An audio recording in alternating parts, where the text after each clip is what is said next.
নমস্কার, গল্প সমগ্র চ্যানেলে আজকে আপনাদের কাছে নিবেদন শিপ্রা মুখোপাধ্যায়ের লেখা চিলে কোঠার ভূত। শুরু হচ্ছে আজকের গল্প, শিপ্রা মুখোপাধ্যায়ের চিলে কোঠার ভূত। বিশাখাপত্তনম পৌঁছাতে প্রায় ভোর 6টা বেজে গেল। মোট ঘাট নিয়ে গৌরকিশোর চললেন সমুদ্রের ধারের ভাড়া বাড়িতে, সঙ্গে স্ত্রী মালতী, মেয়ে সবিতা আর দুই ছেলে পাটাই আর নিতাই।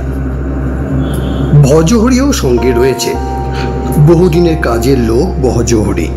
কাজের লোক হলেও গৌরকিশোরের ছেলেবেলার সঙ্গী। এখানে বাড়ির ব্যবস্থা করেছেন পাড়াতুতো দাদা নন্দলাল বসু, থাকেন বিশাখাপত্তনমে। নন্দদাকে লিখেছিলেন গৌরকিশোর, নন্দদা, তোমার বৌমার শরীর খারাপ, বায়ু পরিবর্তন দরকার, ওখানে একটা ঘরের ব্যবস্থা করো। সেই কথাই কাজ হয়েছে, ঘর জোগাড় হয়েছে। নন্দলাল স্টেশনে এসেছেন ওদের নিয়ে যেতে। ভদ্রলোক অবিবাহিত, তাই গৌড়ের থেকে বছর 8 বড় হয়েও ছেলে মেয়েদের কাকুই হয়ে রয়েছেন। বাড়িতে পৌঁছে খুশি সকলে। ফরাসি আমলের দোতলা বাড়ি, লালচে রঙের আর্চ করা দোতলার বারান্দা থেকে সমুদ্র দেখা যাচ্ছে। হুটোপুটি শুরু হয়ে গেছে ছেলে মেয়েদের মধ্যে। সকলের মন পছন্দ হয়েছে বাড়িটা। ভজু বাদে সে শুধু খুঁতখুত করে, এত বড় বাড়ি এখানে কি দরকার, পরিষ্কার করা কি 4টিখানি কটা? ওর কথাই গৌরকিশোর বলেছেন, কলকাতা তো এত বড় বাড়িতে থাকতে পাস না, থাক না এখানে। তারপর মেয়ের দিকে ফিরে বলেন, সবিতা, তোমার দায়িত্ব ভাইপোদের এবং ভাইদের দেখাশোনা করা। ওদের কখনো ছাতে যেতে দেবে না, সমুদ্রের ধারেও না।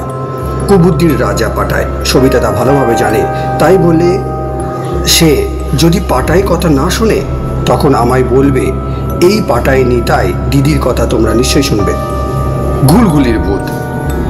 বেশ কয়েকদিন পর সবিতা দুপুরে একখানা গল্পের বই নিয়ে শুয়েছে। নিঝুম দুপুর, বেশ গা ছমছমে। বইখানা পড়তে পড়তে একদম ডুবে গেছে সবিতা।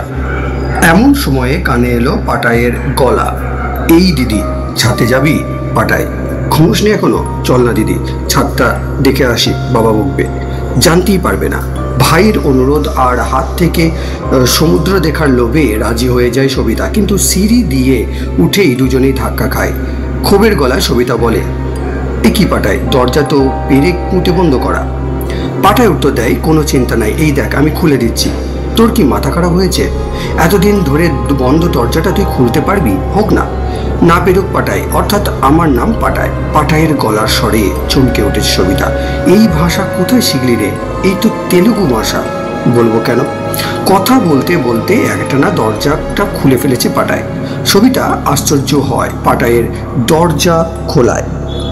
বলে, তুই যে ভেল কি দেখাচ্ছিস রে?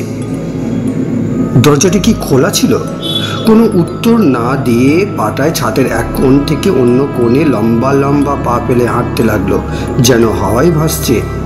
ছাদের চিলে কোঠায় অনেকগুলো চোরা কুঠুরি, সেই চোরা কুঠুরিতে অসংখ্য ঘুলঘুলি রয়েছে। পায়রাগুলো ডানা ঝটপটিয়ে উঠছে, আবার ঢুকে যাচ্ছে ঘুলঘুলিতে। একটা কুঠুরিতে ঢুকে আবার একটা কুঠুরিতে ঢোকা যায়। সবিতার গা ছমছম করে ওঠে, ভাবে নেমে যাবে, কিন্তু বের হতে পারে না। এ কি গোলক ধাঁধা রে বাবা!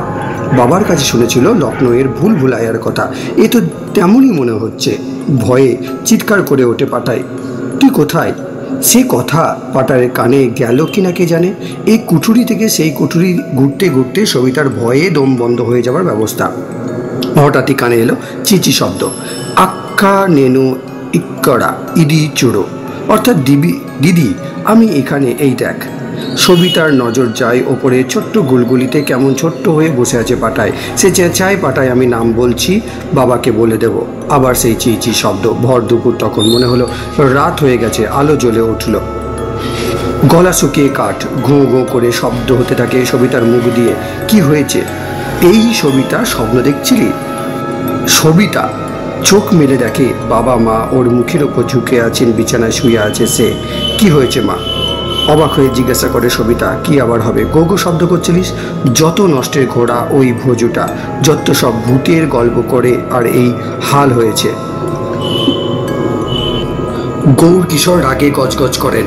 সবিতা চোখে মুখে জল দিয়ে ছোটে পাটায় নিতাইয়ের ঘরে। ওমা, এ তো পাটায় নিতাইকে জড়িয়ে ঘুমোচ্ছে। তাই যদি হবে তাহলে এই ছাতের পাটাইকে? ওটা কি পাটাই না? সত্যি কে সে স্বপ্ন দেখছে? সিঁড়িটাই দেখা যাক না। সবিতা এগিয়ে যায় সিঁড়ির দিকে। এ কি, এ তো সেই স্বপ্নে দেখা দরজার মতো দরজা, তবে পেরেক মেরে আটকানো। সবিতা ভাবে, এ কথা কাউকে বলা যাবে না, তাহলে ছোটরা ভয় পাবে। সে ফিরে আসে সিঁড়ি থেকে, ভয়ে ঘাড় শিরশির করছে। পায়রা ঝটপটানি শুনেই তরতরিয়ে লাফিয়ে নামে দোতলায়। স্বপ্ন সে দেখেনি, এ বাড়িতে সত্যিই ভূত আছে। মায়ের শরীর খারাপ, তাই মুখ বন্ধ করে রাখে সবিতা, কিন্তু একটা ভয় তাকে তাড়া করে সবসময়। পরবর্তী গল্প, বিড়াল খেকো ভূত। আগামী পর্বের জন্য আপনারা অপেক্ষা করুন। আগামী পর্বের গল্প, বিড়াল খেকো ভূত। ধন্যবাদ।